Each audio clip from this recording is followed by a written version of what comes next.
फलटण शहर पोलीस स्टेशनतर्फे आपण एक सर्व्हे घेतला होता। त्याच्यामध्ये 70 ते 80% पेक्षा जास्त लोकांनी वेगवेगळ्या मुद्द्यांवर ध्वनी प्रदूषणाला आणि डीजेला हा विरोध केलेला आहे। त्यांनी स्पष्ट मत मांडलेलं आहे की मंडळावर गुन्हे दाखल करा, त्यांना अटक करा, चालेल, पण हा ध्वनी प्रदूषण नको, असं त्यांचं मत आहे। माननीय न्यायालयानं वेळोवेळी सांगितलेलं आहे की ध्वनी प्रदूषण बंद करा, प्रदूषणाच्या कायद्याचं उल्लंघन नाही झालं पाहिजे।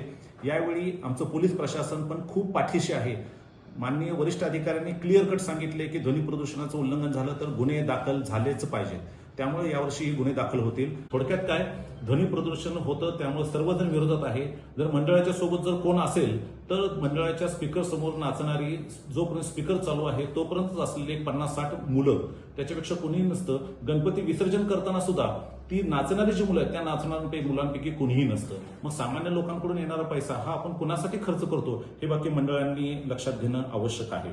यावेळी 100% कारवाई ही होणारच, हे मात्र नक्की आहे।